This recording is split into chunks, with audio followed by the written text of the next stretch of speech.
पुराने जमाने की बात है। अरब के एक वसी व अरीज मुल्क में एक नेक दिल बादशाह हुकूमत करता था, जिसका नाम बादशाह केश था। वो अपनी रियाया से बेहद मोहब्बत करता, कमजोरों पर रहम और जालिमों पर अदल करता।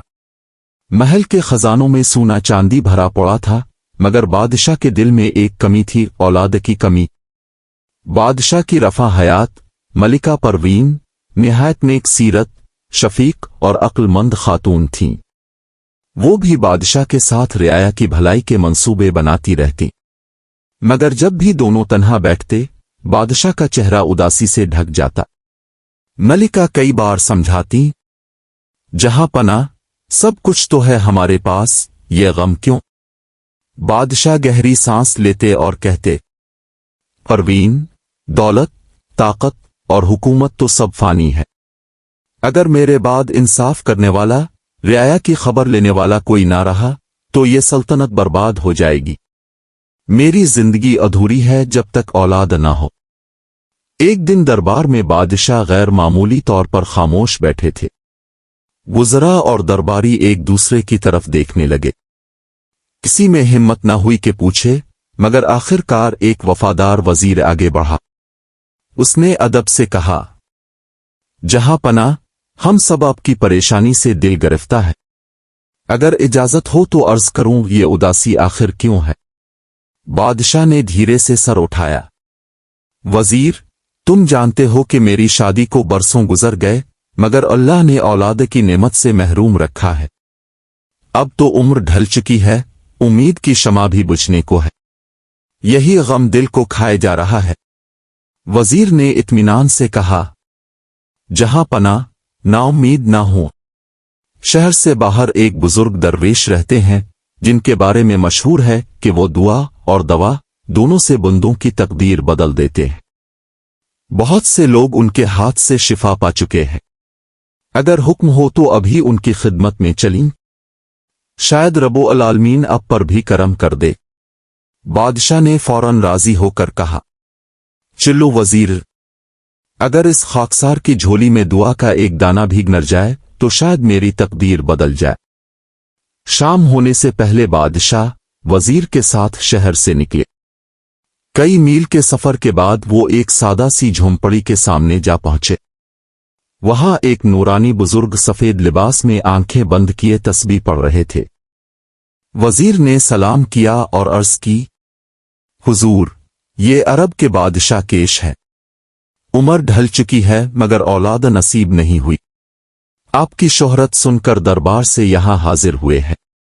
बुजुर्ग ने आंखें खोली। इनकी आंखों में अजीब नूर था।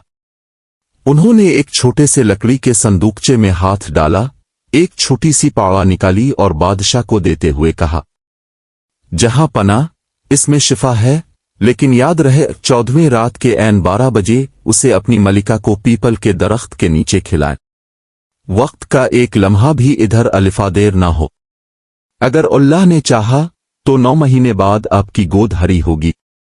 मगर एक बात कान खोलकर सुन लीजिए, इस बच्चे को 14 बरस तक महल के बाहर न जाने देना, वरना ऐसी आफत नाजिल होगी जो पूरी सल्तनत हिला देगी। बादशाह ने अकीदत से बुजुर्ग के कदम चूमे और उनका शुक्रिया अदा किया। रात होने से पहले वो वापस महल पहुंचे। मलिका ने पूछा, जहां पना, आज चेहरे पर खुशी की रोशनी क्यों है? बादशाह ने मुस्कुराकर सारा माजरा सुनाया। मलिका परवीन के चेहरे पर पहली बार उम्मीद की किरण चमकी। दोनों ने रब्बु से दुआ की और इंतजार करने लगे। 14वीं रात आई। आसमान 14वें के चांद से जगमगा रहा था। बादशाह और मलिका महल के बाग में पीपल के दरख्त के नीचे पहुंचे। वक्त ठीक 12 बजे बादशाह ने मलिका को वो दवा दी और मलिका ने बिस्मिल्लाह पढ़कर उसे खा लिया। 9 महीने बाद रब्बु के फजल से महल में नन्ही शहजादी की पैदाइश हुई। ऐसी हुसैन के देखने वाला पलक झपकना भूल जाए। इसके सुनहरे बाल चांदनी की तरह चमकते थे, आंखों में रोशनी थी और लबों पर जैसे मुस्कुराहट खुद ब खुद उतर आई हो। बादशाह ने इसका नाम रखा शहजादी इसरा। पूरी सल्तनत में जश्न मनाया गया। रियाया में इनाम तकसीम हुए। इस खुशी में इस बुजुर्ग दरवेश को भी बादशाह ने नायाब मोतियों और सोने से नवाजा। मलिका ने हुक्म दिया कि शहजादी के लिए एक शीशे का महल तैयार किया जाए जहां वो महफूज रहे। वही महल उसरा का जहान बन गया। मगर किस्मत के लिखे को कौन बदल सकता है। 14 साला वादे के आगाज के साथ ही तकदीर के पहिए खामोशी से घूमने लगे। वक्त की रफ्तार किसी के लिए नहीं राकुती। यूं देखते ही देखते 14 साल गुजर गए। शहजादी इसरा अब एक हुसैन व बावकार दोशीज़ा बन चुकी थी, मगर उसके चेहरे पर अक्सर उदासी की एक हल्की सी परछाई दिखाई देती। शीशे के महल की चमक दमक और सोने चांदी के साज ओ सामान भी इसके दिल की तन्हाई को दूर न कर सके। दिन भर उसके लिए अल्फास्तदना आती, कुरान और इल्म व हुनर की तालीम देती। मगर जब अल्फास्तदना चली जाती तो इसरा महल की दीवारों से बातें करती। शहजादी के दिल में एक ख्वाहिश सर अलिफाटेनी लगी, काश में महल से बाहर जा सिक्कूं, हुआ में सांस ले सिक्कूं, परिंदों के गीत सुन सिक्कूं, फूलों की खुशबू में जी सिक्कूं। एक दिन मलिका परवीन शहजादी के पास आए तो देखा कि वो बिस्तर पर चुपचाप लेटी आंखों में आंसू लिए किसी सोच में गुम है। मलिका ने प्यार से सर सहलाते हुए पूछा, बेटी इसरा, तुम रो क्यों रही हो? क्या कोई तुम्हें दुख पहुंचा रहा है? शहजादी ने रुंधी आवाज में कहा, अम्मी जान, मैं रोज इन्हीं दीवारों को देखती हूं। कोई मेरा हम उम्र नहीं, कोई मेरा साथी नहीं। मुझे कैद सी लगती है। मैं आजाद परिंदों की तरह अलिफाना चाहती हूं। मलिका के दिल पर चोट लगी, मगर वो जानती थीं कि यह कैद दुआ की शर्त है, जिसकी खिलाफ वर्जी खतरनाक हो सकती है। उन्होंने धीरे से कहा, बेटी, बस 1 साल और सब्र कर लो। 14 बरस पूरे होने वाले हैं। फिर तुम जहां चाहो जा सकोगी, जिससे चाहो मिल सकोगी। शहजादी ने नाफरमान बच्चों की तरह सर झटक दिया। उम्मी जान, 1 साल भी सदियों जैसा लगता है। मैं अब मजीद नहीं सह सकती। मलिका ने लाख समझाया, मगर इसरा की जिद बढ़ती गई। आखिरकार मलिका ने तंग आकर कहा, अच्छा, कल से तुम महल के बाग में जा सकती हो। वहां तुम्हारे लिए खुशबू, रोशनी और चहक सब है। मगर वदा करो कि महल की 4 दीवारी से बाहर नहीं जाओगी। शहजादी ने खुश होकर मां के गिले लगते हुए वदा कर लिया। अगली सुबह इसरा पहली बार अपने शीशे के महल से निकली। बाग की नर्म धूप, परिंदों के नगमे और हुआ की खुनकी ने इसके दिल को जैसे नया जन्म दिया। वो हंसती, फूलों से बातें करती, तितलियों के पीछे दौड़ती। कई दिन इसी तरह बैठ गए। फिर एक दिन शहजादी ने मलिका से कहा, अम्मी जान, अब मैं अकेले खेलते हुए अलिफाख्ता गई हूं। मेरे लिए कुछ सहेलियां बलवा लीजिए ताकि मैं उनके साथ हंस सकूं, बातें कर सकूं। मलिका पहले तो चौंकी। उन्हें बुजुर्ग दरवेश की बात याद आई, 14 बरस तक शहजादी को महल से बाहर किसी अजनबी से न मिलने देना। वो गहरी सोच में पड़ गईं, मगर बेटी के चेहरे की मुस्कुराहट के आगे दिल पिघल गया। ठीक है, मलिका ने कहा, मैं तुम्हारे लिए चंद नेक सहेलियां बलवा दूंगी, मगर याद रखना, अजनबियों से बात नहीं करना। यूं अगले ही दिन इसरा की सहेलियां महल में आने लगीं। इनमें सबसे करीब तरीन सहेली थी नीलम। नीलम हंसमुख, निडर और तजस्सुस पसंद लड़की थी। दोनों दिन भर बाग में खेलती, गीत गाती और हंसती रहती। एक दिन दोनों खेलते खेलते बाग के इस हिस्से में पहुंच गईं, जहां कभी कोई नहीं जाता था। वो जगह पीपल के दरख्त के ऐन नीचे थी, वही दरख्त जहां 14 साल पहले मलिका ने दवा खाई थी। अचानक इसरा की नजर एक अनोखे फूल पर पड़ी। वो फूल बाकी फूलों से कहीं ज्यादा रोशन, सुर्ख और भारी था, जैसे इसके अंदर कोई रोशनी जल रही हो। शहजादी ने हैरत से कहा, नीलम, ये वो जगह तो नहीं जहां हमने पिछले साल पौधे लगाए थे। ये फूल यहां पहले कभी नहीं देखा। नीलम ने कंधे उचकाती हुए कहा, नहीं शहजादी, शायद हुआ से कहीं से बीज आ गया हो। लेकिन कितना हुसैन है ना, जरा करीब से देखती हूं। जैसे ही नीलम ने हाथ बढ़ाया, अचानक तेज आंधी चलने लगी। आसमान पर सिया बादल छा गए। बाग का सुकून खौफनाक शोर में बदल गया। शहजादी ने घबरा कर पीछे हटना चाहा मगर जमीन जैसे इसके कदमों को रोक रही थी। फूल के गिर्द रोशनी की लपक अलिफाटे और एक भयानक आवाज गूंजी। 14 बरस का वदा टूट गया, अब तकदीर का फैसला होगा। शहजादी चीख उठी। नीलम और बाकी सहेलियां खौफजदा होकर भागने लगीं, मगर इसरा का हाथ किसी नादीदा ताकत ने जकड़ लिया। वो चीखती रही मगर किसी को कुछ नजर न आया। अचानक रोशनी के गिर्द बादल सा घूमा और जब वो छटा तो वहां एक लंबा, काला, भयानक शख्स खड़ा था। इसकी आंखें आग की तरह दहक रही थीं। ये था जादूगर साकरात। शहजादी के लबों पर बस एक लफ्ज निकला, या अल्लाह, और फिर वो बेहोश होकर जमीन पर गिर पड़ी। जादूगर ने कहकहा लगाया। उसने शहजादी को अपने बाजुओं में उठाया और आंधी के बगुले में गुम हो गया। जब होश आया तो ना बाग था ना नीलम, सिर्फ हवा में शहजादी के लिबास की खुशबू बाकी थी। महल में शोर मच गया। मलिका चीख चीख कर बेटी का नाम पुकारती रही। बादशाह जमीन पर गिरकर रोने लगा। पूरी सल्तनत में सफन मातम बिछ गई। मगर किस्मत का खेल अभी खत्म नहीं हुआ था, क्योंकि कहीं दूर एक गरीब दर्जी का बेटा इसगिर उस वक्त अपनी तकदीर लिखने के लिए तैयार हो रहा था। रात अंधेरी थी। हवा में अजब सी वहशत थी। पहाड़ों के दरमियान एक सुनसान वादी के बीच में एक टूटी फूटी कोठी खड़ी थी।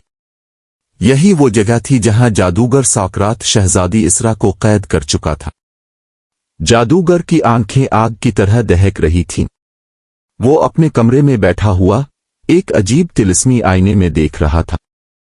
आईने में एक नादीदा रोशनी थी और इसी रोशनी के अंदर शहजादी इसरा की तस्वीर झलक रही थी, जो जंजीरों में जकड़ी बेहोश पड़ी थी। साकरात गरवा, आज वो वक्त आ गया है जिसका मैंने 14 साल इंतजार किया। जब ये लड़की मेरे जादू का हिस्सा बनेगी तो मैं हमेशा के लिए जिंदा रहूंगा। लेकिन इसके इल्म में नहीं था कि किस्मत ने पहले ही कुछ और लिख दिया था। शहजादी की चीखें हुआ के झोंकों में मिलकर पहाड़ों से टकरा रही थीं, और उन्हीं पहाड़ों के दामन में एक गरीब दर्जी का बेटा इसगिर अपनी मां के साथ रहता था।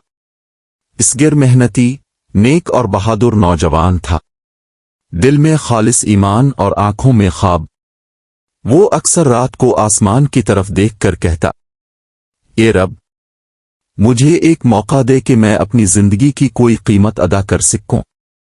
उसी रात जब साकरात ने जादू की आग जलाई तो एक चिंगारी आसमान में जाकर चमकी और इसगिर के घर की छत पर आ गिरी। इस लम्हे इसगिर के दिल में एक बेचैनी जागी। उसने मां से कहा, अम्मू, मेरा दिल कह रहा है कि कोई मुसीबत किसी बेगुनाह पर आन पड़ी है। मैं जाकर देखूंगा।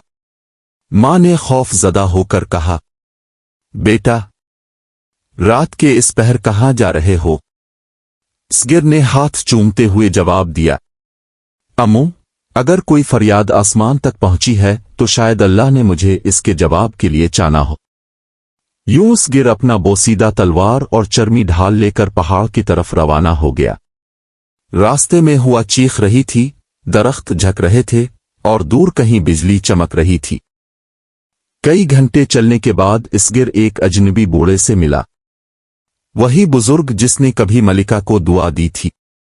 बूढ़े ने इसगिर की आंखों में देखा और मुस्करा कर कहा, वक्त आ गया है, ए बहादुर लड़के।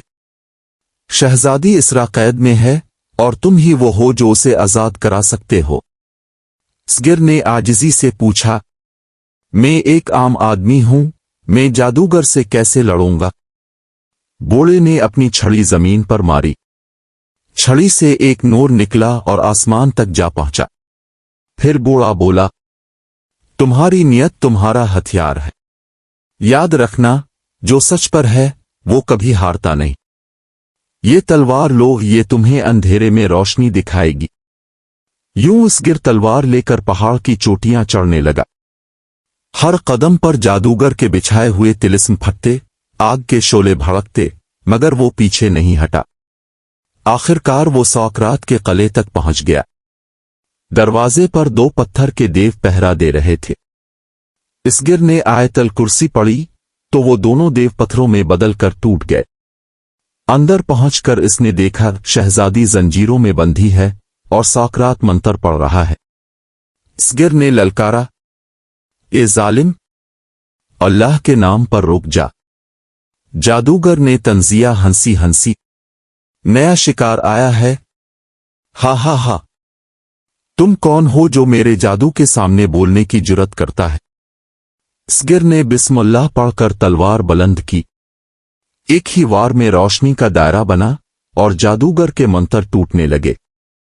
सॉकरात गुस्से से चीखा और आग का तूफान छोड़ दिया, मगर इसगिर के लबों से निकले अल्फाज हस्बी अल्लाह ला इलाहा इल्लल्लाहु ने आग को थमा दिया। दोनों के दरमियान शदीद लड़ाई शुरू हुई। जमीन लरजने लगी, किले की दीवारें टूटने लगीं। आखिर इसगिर ने अल्लाह का नाम लेकर एक जोरदार वार किया। तलवार जादूगर के तावीज पर लगी और वो चीख कर राख में तब्दील हो गया। सॉकरात के मरने के साथ ही जादू की जंजीरें टूट गईं। शहजादी जमीन पर गिरी मगर जिंदा थी। इसगिर ने लपक कर उसे संभाला। इस लम्हे आसमान से नूर की बारिश हुई और बुजुर्ग दरवेश की आवाज गूंजी। यही था वो इम्तिहान। शहजादी की दुआ, इसगिर की नीयत और सब्र ने तकदीर को बदल दिया। जब इसरा आंख खोलती है तो वो इसगिर को देखकर हैरान रह जाती है। इसके चेहरे पर सच्चाई और रोशनी की चमक थी। शहजादी ने आंसू भरी आंखों से कहा, आप कौन हैं जिन्होंने मेरी जान बचाई? इसगिर ने आजिजी से कहा, मैं बस एक फकीर का बेटा हूं जिसे अल्लाह ने आपकी फरियाद सुनने के लिए भेजा था। बादशाह के दरबार में जब इसरा वापस आई तो खुशियों का समंदर अलिफामिड आया। मलिका ने सजदा शुक्र अदा किया। बादशाह ने इसगिर को गिले लगाते हुए कहा, बेटा, तुमने न सिर्फ हमारी बेटी को बचाया बल्कि हमारी सल्तनत को भी एक नए मानी दिए। शहजादी ने खामोशी से कहा, अब मेरी जिंदगी का फैसला मेरा नहीं, मेरे रब का है। अगर इजाजत हो तो मैं अपनी नजात देने वाले इसगिर के साथ एक नई जिंदगी शुरू करना चाहती हूं। सबकी आंखों में आंसू आ गए। यूं किस्मत ने महल की शहजादी को एक गरीब के दिल का सुकून बना दिया। कई बरस बाद लोग कहते थे, ये वही इसगिर है जिसकी नियत ने जादू को शिकस्त दी, और वही इसरा है जिसकी दुआ ने तकदीर को बदल दिया। इख्तिताम, शहजादी इसरा और जादूगर सॉकरात, ईमान की फतह, गुरूर की हार।